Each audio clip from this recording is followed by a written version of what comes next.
আমাদেরকে বলে মৌলবাদী। বিশেষভাবে একটি বিষয় বোধহয় এখানে কয়েকজন বক্তা উল্লেখ করেছেন, আমিও আপনাদের সাথে একইভাবে বলতে চাই যে এই দেশকে কোনো চরমপন্থা বা মৌলবাদের অভয়ারণ্য যেন কোনোদিন পরিণত হতে না পারে, সেটিও কিন্তু আমাদের প্রত্যাশা।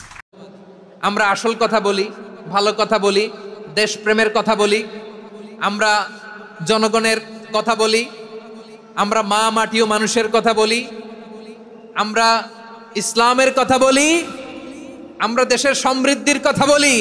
এজন্য আমাদেরকে বলে মৌলবাদ। আবার আমাদেরকে বলে ধর্ম ব্যবসায়ী। আছে না নাই? আমার নবীরে কাফিরেরা যেমনি গালি দিত, এই যুগে আমাদেরকেও গালি দেয় এমন কিছু লোক আছে না নাই?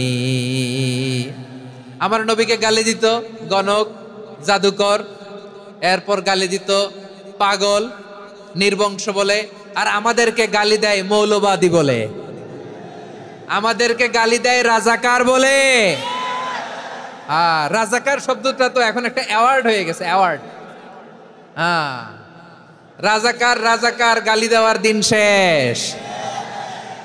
কি দিন আসলো, সুবহানাল্লাহ কইবেন না? আল্লাহ তো আমাদেরকে দেখাইছে, রাজাকার শব্দটা এখন একটা অ্যাওয়ার্ড হয়ে গেছে। সুবহানাল্লাহ, সুবহানাল্লাহ। পরিস্থিতি পাল্টে দিতে আল্লাহর সময় লাগে না, চিল্লায় বলেন ঠিক কি না? আমরা ধর্মের সত্য কথা প্রচার করি, যেটা দেশের ভালো, জনগণের ভালো, সেটা উপস্থাপন করি, আমাদেরকে বলে ধর্ম ব্যবসায়ী। আমার প্রিয় ভাইরা, যারা ইসলামের কথা বলে, যারা কোরআনের কথা বলে, এরা ধর্ম ব্যবসায়ী নয়। খবরদার, আলেমদের বিরুদ্ধে দাঁড়াবেন না।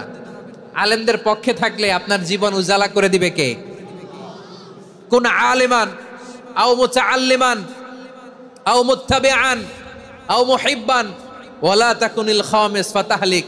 হয় আলেম হও, নয় আলেমের ছাত্র হও, নয় আলেমকে মহব্বত করো, নয় আলেমকে সাপোর্ট করো।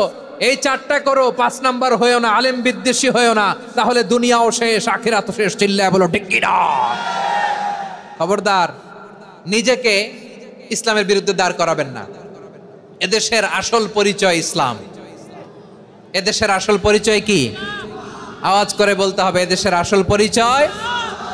এদেশে আজান শুনে সূর্য ওঠে শহর গ্রামে, এদেশে আজান শুনে সূর্য ডোবে সন্ধ্যা নামে, এদেশে সকল কাজে সবাই বলে বিসমিল্লাহ, এদেশে ভালো কিছু দেখে শুনে হাসি মুখে সবাই বলে মাশা আল্লাহ, সুবহানাল্লাহ, সুবহানাল্লাহ, সুবহানাল্লাহ, সুবহানাল্লাহ, সুবহানাল্লাহ। ঠিক কিনা বলেন?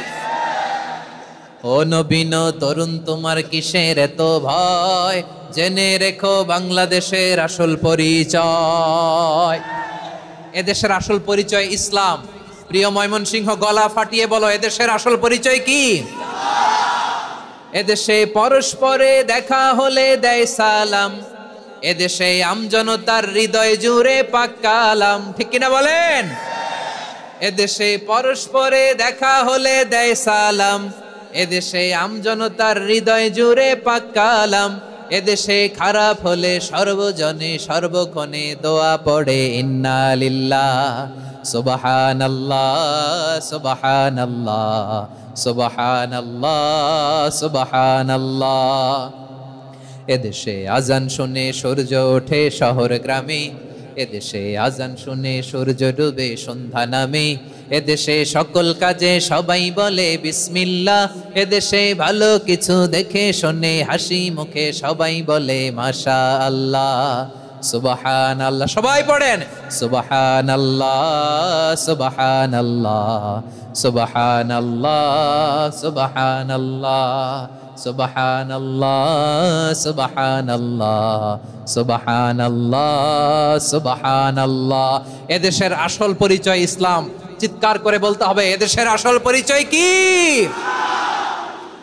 এজন্য রব্বুল আলামিন বলেন, ওয়াসবির আলা মা ইয়াকুলুনা ওয়াহজুরহুম হাজরান জামিলা। ও নবী, ধৈর্য ধারণ করেন, ওরা যাই বলুক আপনি মন খারাপ করবেন না, ওদেরকে আপনি ইগনোর করেন, ওদেরকে দাম দেওয়ার দরকার নাই। ধৈর্যই আমাদের শক্তি, ধৈর্যই আমাদের সম্বল। ঠিক কিনা? আমার প্রিয় ময়মনসিংহবাসী, ধৈর্য এমন একটা গাছ। আমার দিকে তাকান, খেয়াল করে শুনেন, জরুরি কথা। ধৈর্য এটা এমন একটা গাছ, যেই গাছের চারিদিকে কাটা, কিন্তু এই গাছের ফলটা বড় মিষ্টি। ধৈর্য এমন একটা গাছ যে গাছের চারিদিকে কাটা, কিন্তু এই গাছের ফল বড় মিষ্টি সুমিষ্ট। ধৈর্য যদি ধরতে পারেন, এর ফলাফল দিব কে? আমরা 16 বছর ধৈর্য ধরছি না? এই ফলাফল আমাদেরকে আরশের উপর থেকে দান করেছে কে? বিপদ আসবে, জুলুম আসবে, একটু ধৈর্য ধারণ করবেন, ফলাফল পেয়ে যাবেন। ঠিক কিনা বলেন?